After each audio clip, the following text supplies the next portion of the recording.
Estamos aquí con la escritora maravillosa Andrea Sarriera.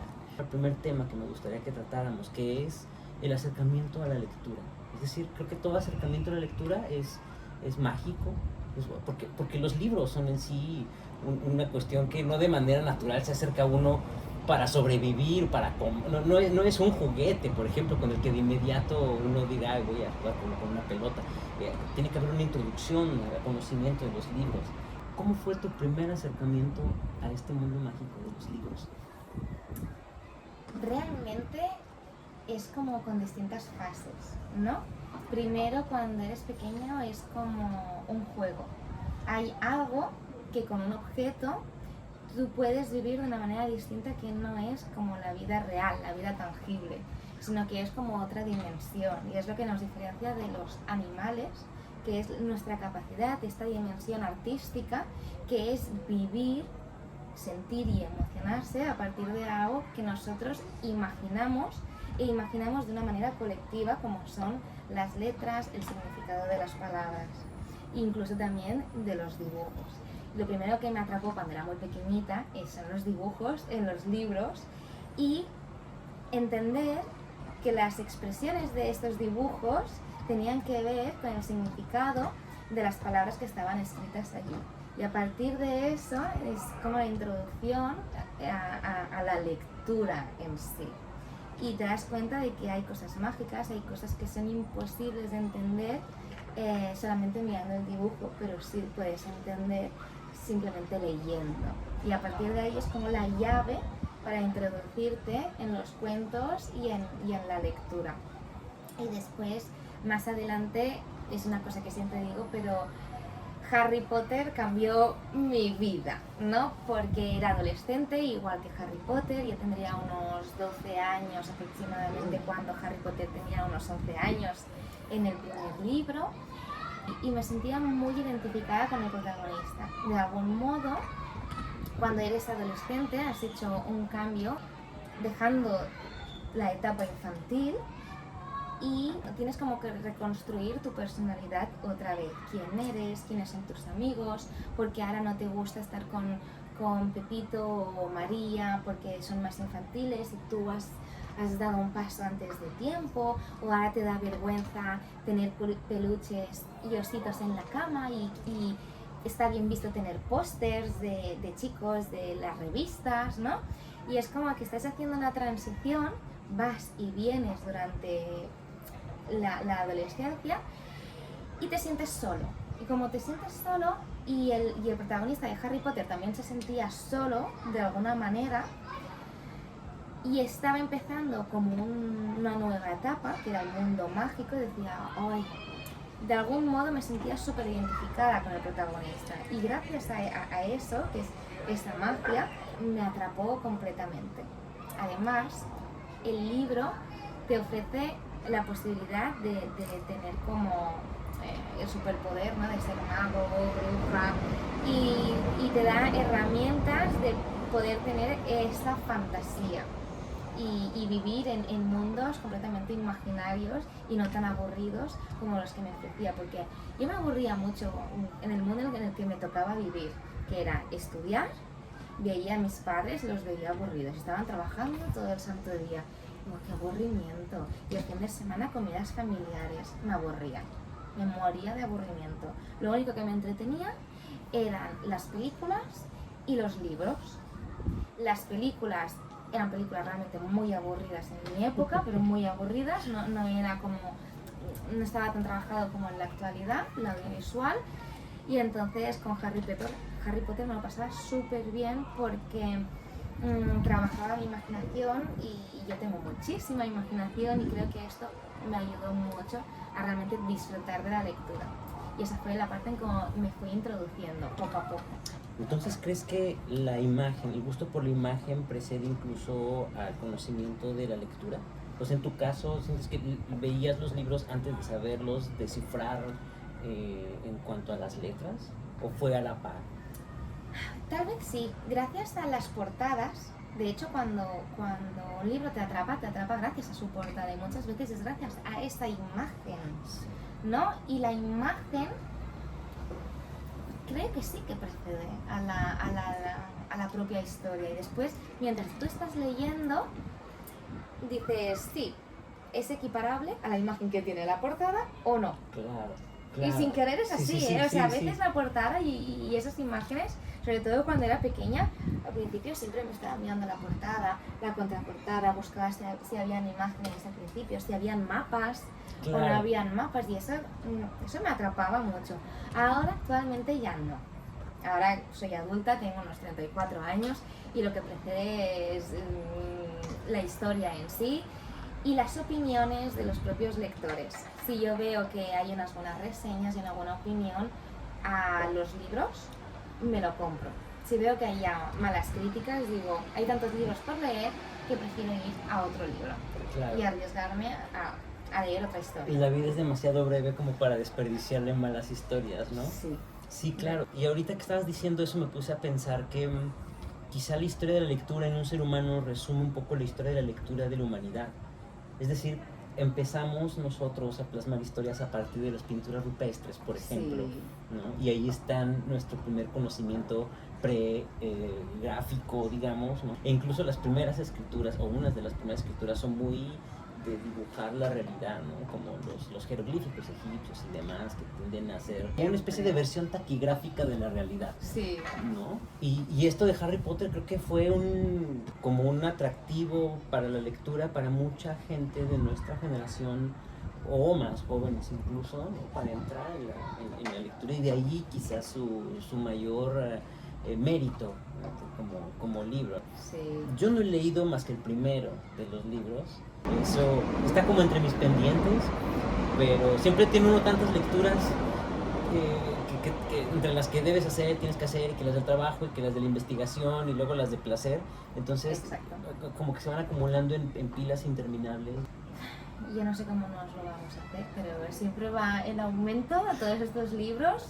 Creo que tengo una pared ya entera de libros por leer, entre los que te regalan, los que te aconsejan, los que no puedes evitar comprar. Es imposible. Además, también están todos los libros didácticos que también son de interés y que dices, no, tengo que leer sí o sí. Sí, sí, por supuesto. ¿Y cómo haces eso? O sea, ¿cómo haces esa selección de los libros que vas a leer? ¿Cómo seleccionas? Lo hago, pero no hago caso. Es decir, no lo hago. Okay. No hago ninguna seleccionada. Por ejemplo, hace una semana dije, cuando me acabe esta lectura me voy a leer este otro libro sí o sí. Y ayer justo acabé el libro que me estaba leyendo, que era el de Hopeless, y seguramente me voy a leer otro. Pero porque es el que hoy mismo me interesa. Entonces, si yo me tengo que poner una lista, deja de ser un placer. Y no quiero que leer deje de ser un placer. Así que no hago ninguna selección.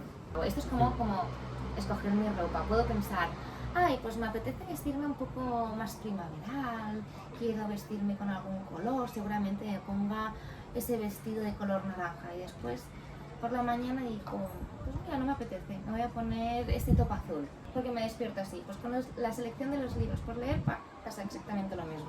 ¿Y haces lecturas en paralelo, varias lecturas en paralelo, o en general solo uno? En general es a uno, pero dependiendo de la época de mi vida y dependiendo de si tengo que leer algún libro didáctico importante para mí, hago a la par. ¿Tus gustos literarios han cambiado a lo largo del tiempo o se han mantenido? Se han mantenido, simplemente que han aumentado gustos literarios. O sea, no puedo hacer una selección, me gusta todo tipo de libro. De hecho, había un hombre en un curso que me decía, tienes que poner el género literario que más lees, porque tienes un popurrí en tu cuenta de Instagram. Te puedes leer una novela romántica, como un libro de suspense, como libros didácticos sobre mejorar tu calidad de vida. Dice, Andrea, no tienes un nicho en concreto, sino que abarcas como muchos temas. Le digo, ya, pues que yo soy así. No puedo decir que me especifico en algún género literario, sino que me gusta leer de todo, incluso novelas para adolescentes. Me gusta todo tipo de libros. Por ejemplo, me ha acabado una novela así romántica que también es como muy dramática, y ahora seguramente me voy a leer Fitness Revolucionario, ¿no? Que es para mejorar tu entrenamiento físico. Sí, y digo, sí.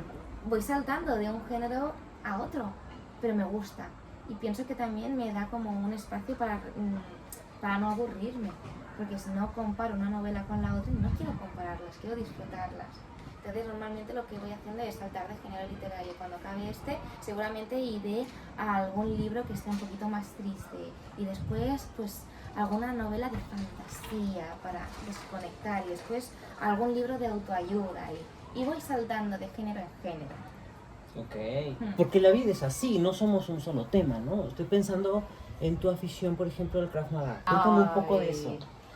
Uy, ¿de por qué me apunté a Krav Maga? Mira, a mí siempre me han educado como que el mundo era malo y yo era como una persona muy vulnerable porque siempre he sido pequeñita, muy inocente, me creía todas las bromas, las ironías, bueno, siempre me han visto como muy vulnerable.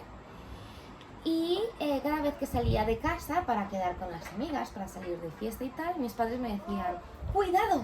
Avísame cuando llegue, haciéndome entender que el mundo era muy malo. Entonces yo decía, pues, de alguna manera yo quería aprender defensa personal desde hacía muchísimos años, pero nunca me inscribía porque me daba apuro ir sola, los horarios eran como muy tarde, era la hora de cenar para mí, porque yo siempre ceno a las 8 de la tarde, cenaba a las 8 de la tarde con mi familia, y nunca encontré el momento para inscribirme.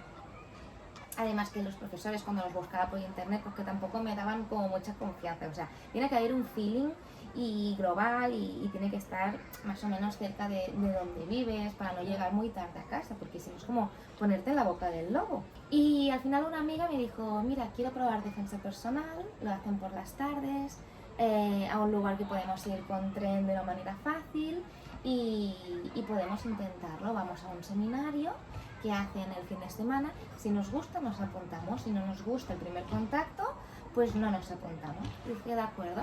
Entonces fui a un seminario el fin de semana y me gustó tanto, pero tanto, aumentó mi autoestima, mi seguridad en mí misma, con tan solo 4 horas de entrenamiento de defensa personal.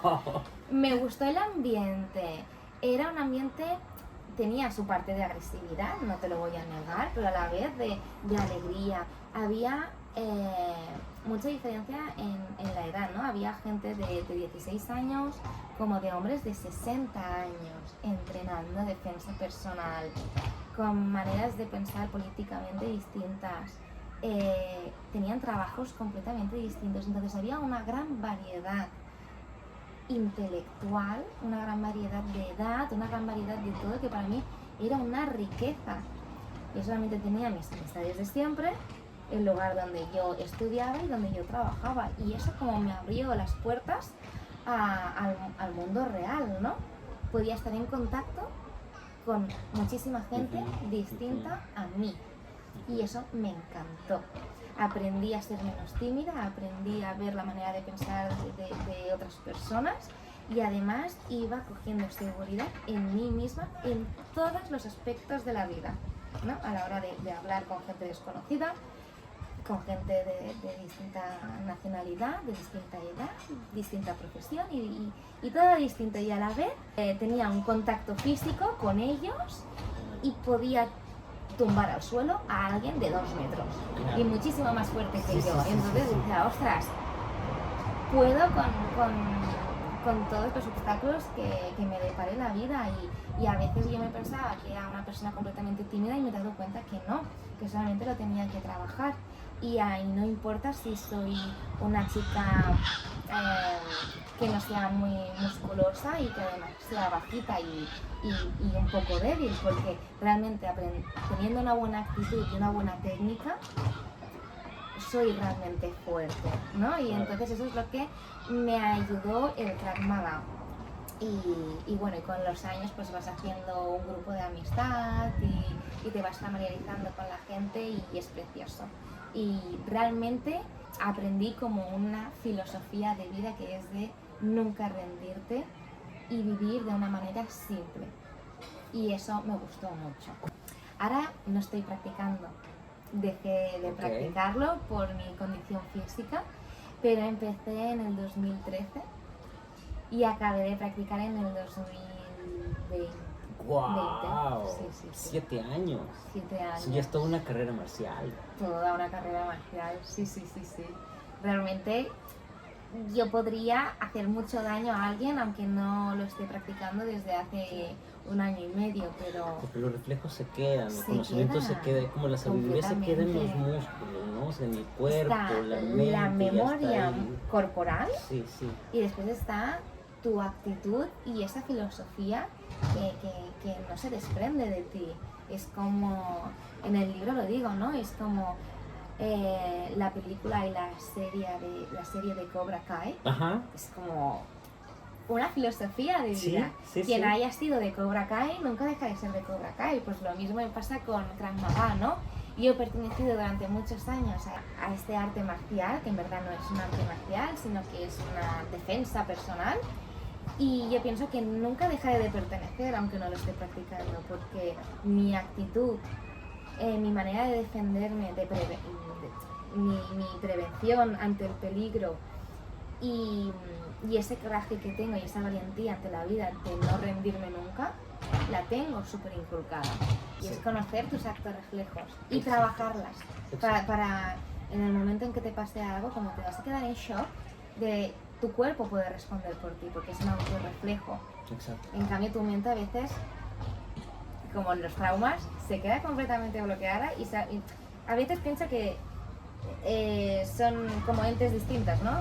Está el cuerpo, la memoria corporal, que a veces se activa sin el permiso a veces de tus pensamientos, porque tiene que sobrevivir. Sí. A veces estás borracho y tú vas andando hasta casa porque lo has hecho otras veces, ¿no? Y dice, el cuerpo, hay que sobrevivir, necesitamos dormir, vamos para casa, y aunque tú estés completamente ido porque estás borracho, ¿no? Y después está toda la parte de la cabeza, diciendo pues no estoy nervioso, puedo hacer esto, y tu cuerpo empieza a temblar o a llorar, ¿no? Y estas cosas a veces pasan que no están sincronizadas y a veces son entes distintas. Y yo pienso que en el arte marcial, en todas y cada una de ellas, se trabaja esto, lo que es tu propio cuerpo, el acto reflejo que puede tener, se trabaja, conoces tus límites y a la vez también estás trabajando mucho el que es tu mente. Lo que tú te dices a ti mismo, no puedo, tienes que hacer la voltereta, tienes que dar esta patada, no puedo, ¿no? Es decir, ya verás como dentro de unos meses me vas a decir, pues mira, sí que podía. Porque tú también vas trabajando cuerpo, entrenamiento físico y mente por otra parte. De decir, vamos a trabajar el sí puedo, pero con trabajo y esfuerzo. Sí, es como la superación de los límites. ¿Viste la película de Gattaca? Claro, es mi favorita. Pues habla exactamente de esto. Es exactamente esto, es increíble. Gattaca. Sí, de decir, mi cuerpo puede hacer esto, así que no puedo sobrepasarme. Entonces el otro hijo que no tenía esta capacidad de saber cuánto podría su cuerpo, cuánto no, dice, pues yo me voy a esforzar muchísimo más y si me muero en el intento, pero lo voy a hacer. ¿Recuerdas la escena de del ¿cómo es agua? el hermano, el agua? ¡Hijo! No me hace llorar. No vamos a hacer spoiler por si acaso. No. Pero, te va a gustar mucho el último capítulo de mi libro. Exactamente hablo de esto. Qué genial. Pues pasando a ese tema, una vez que un lector lee mucho y como que se le antoja escribir, ¿no? Como que empieza a entrar en esa cofradía que es lectores a escritores, a veces un poco lo mismo, a veces nos venimos transformando como de lectores a escritores y venimos sin dejar de ser nunca lectores y en fin, ¿no? Vamos ahí como jugándole. ¿Y cuándo te empezaron a dar ganas de escribir? Cuando viví durante medio año en París, tuve la necesidad de escribir por mi soledad. Estaba muy sola porque no tenía mis amistades, no podía hacer nuevas amistades porque a lo mejor pues, estaba muy limitada a nivel económico y no me podía permitir hacer o ir a distintas academias. Y fue una época de mi vida, fueron 6 meses, pero fue una época de mi vida difícil, de muchas transiciones para mí mentales, de superación personal, límites, retos, y tuve la necesidad de escribir. Pero nunca escribí, ¿no? Siempre empiezas con ese deseo. Tenía muchos deseos, tenía historias, pero no sabía exactamente qué contar. Entonces fueron pasando los años, tuve nuevos retos, se me pasaron las ganas de escribir, pero alguna vez dije, ay, pues cuando esté jubilada, cuando esté mayor, tengo esta idea. Entonces me lo apuntaba en el blog de notas del móvil. Entonces yo tengo muchas ideas. Dije, lo veo, lo tengo clarísimo, quiero escribir esta historia.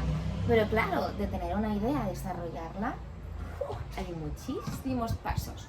Entonces solamente se quedaban en ideas de cuando fuera una jubilada, pues escribiría, o el día que tenga tiempo libre en verano, que no es nunca, pues escribiré, ¿no? Quedaba en esa ilusión, en ese deseo y en muchísimas ideas.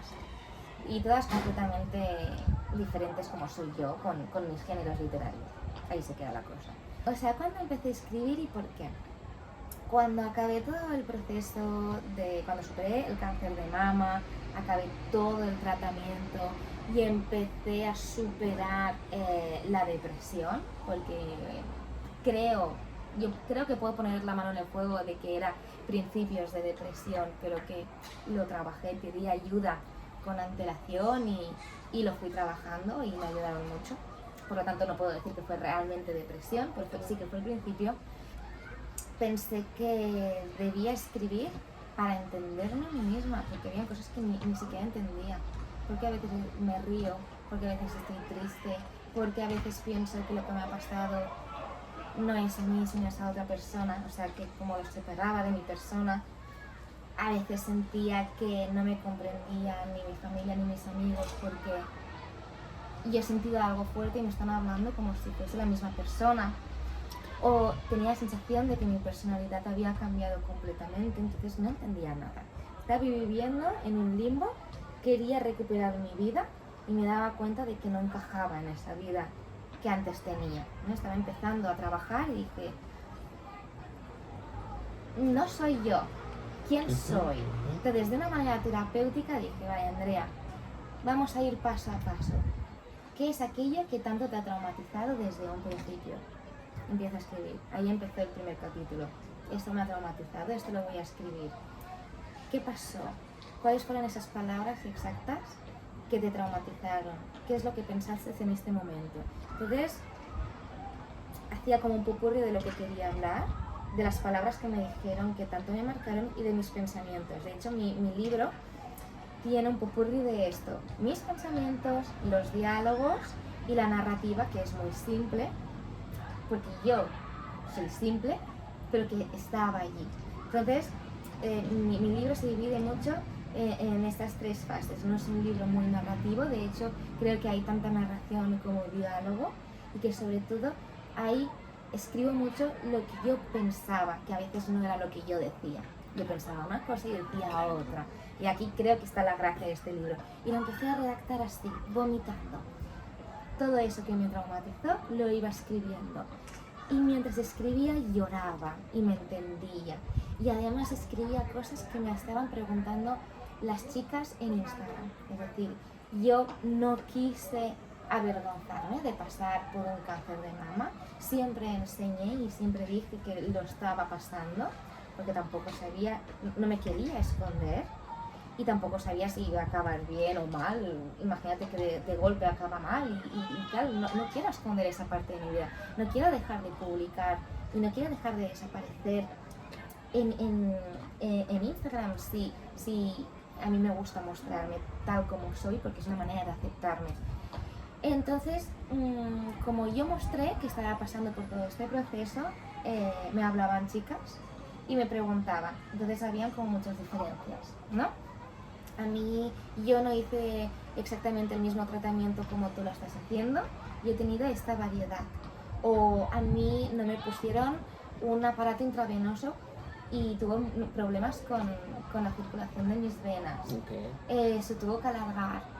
Yo denuncié a un doctor porque se me infectó una cosa, porque era muy simple y tal, y a mí no me pasó. O no sé, muchísimas diferencias, incluso de la mastectomía y de las prótesis reconstructivas, ¿no? Y dije, ostras, es información muy importante. Todo el mundo se piensa que todos los cánceres son iguales, pero no. Incluso con el mismo tipo de cáncer, la misma fase de crecimiento del tumor, y el mismo tipo de tratamiento, hay muchísimas variedades.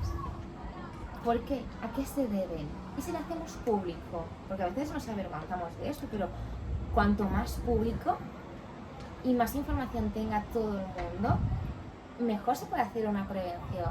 O la gente es más consciente de las ventajas y los inconvenientes de la sanidad pública y de la sanidad privada. Y a lo mejor esto les hace reflexionar y votan a un partido político distinto en el futuro. No lo sé, pero la información es poder. Entonces yo dije, este libro también tiene que ser informativo. Y ahí lo dejé. Entonces escribí una parte, un libro informativo y a la vez una novela de mis traumas y de cómo lo viví. Y ahí está el mix de mi libro. Claro. Y ahora, esta cuestión de la escritura como medio para desahogarte, ¿tú cómo viviste ese proceso? Porque es también como una terapia, ¿no? Escribir. Oh, sí, lloraba muchísimo y cada vez que lloraba me sentía mejor y más liberada. O incluso durante 1 año y medio pensé, esto a mí no me traumatizó. Y lo escribía y al cabo de más tiempo, más meses, lo vuelvo a leer y dije, ¿cómo he podido pensar esto durante tanto tiempo? Esto sí que me traumatizó. ¿Y lo corregías, lo movías o qué hacías? No, o sea, los pensamientos tienen que ser los que sentí en ese momento, Okay. aunque yo ahora piense distinto. Ok, ajá. O a veces yo pienso, ¿por qué estaba tan deprimida? Yo ahora mismo no estoy tan deprimida. ¿Por qué lo pensaba? Entonces yo no puedo modificar ese pensamiento. Claro. Es real, el pensamiento es real. Ujú. Yo lo que he ido modificando es que sea una novela fácil de leer, no repetitiva, con un vocabulario simple, que se haga ameno, equilibrar la parte informativa de la parte más sentimental y emocional. Y he modificado esa parte, la he pulido, pero no he querido cambiar lo que pensé y lo que sentí, nunca.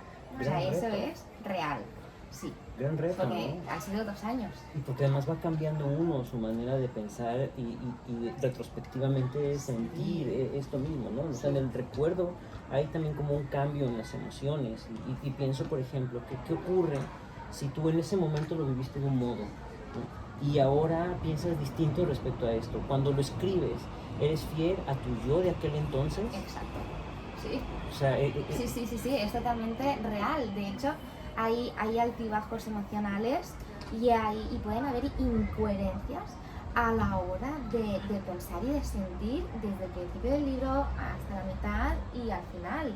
En algún momento de decir, ay, que no me entienden, ay, tal, y era una de cal y una de arena. O sea, esas emociones han existido, han sido reales, han sido mis pensamientos y tengo que plasmarlo. Y tengo que ser fiel a esas incongruencias porque también estaba hablando el miedo, la ansiedad, la felicidad y todos los sentimientos y tienen su voz y han estado plasmados en este libro. por encima incluso de las lealtades y de la confianza en las personas, tu libro es muy personal. Y mencionas los nombres reales, históricos de los personajes que intervienen dentro de esta novela. Mencionas, por ejemplo, momentos en los que te molestó la actitud de tu padre o de un médico que quizá no tuvo el mejor tacto para hablar y dirigirte la palabra y de pronto es como, bueno, aquí debería haber emoción y este médico me habla como si fuera una máquina y de pronto esta otra mujer quizá me está haciendo preguntas como médicas y yo no me siento cómoda con esto en este momento. Entonces, ¿cómo lo haces y cómo reciben estas personas esa información? ¿Te hablan de eso? No me lo han dicho porque creo que me entienden y porque me quieren y porque me tienen mucho cariño. Y yo sabía que había el riesgo de que se pudieran molestar, evidentemente. Pero una de las cosas que he aprendido después de tener el susto de vivir la muerte tan de cerca es aceptarme tal como soy y no complacer a los demás. Porque es más importante ser fiel a mí misma que quedar bien socialmente con los demás. Y estoy luchando por hacer esto. O sea, es complicado, sobre todo en el trabajo, con la familia política, con mi propia familia. Pero tengo que aceptar estas emociones que no siempre están bien vistas a nivel social y cultural, pero existen, y si existen se les tiene que dar voz.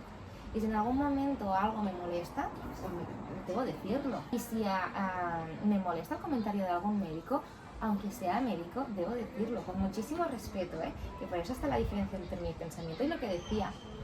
Pero se debe decir, porque es que si no, nunca habrá una evolución en este ámbito profesional que también es muy humano, porque estás tratando con personas, y se debe decir. Y es una lucha que está integrada dentro del libro mismo, es decir, tus ganas de quedar bien, de estar bien con las personas y de pronto el querer decir lo que realmente piensas. Hay una lucha y una evolución de ese personaje llamado Andrea dentro de este libro. Sí, sí.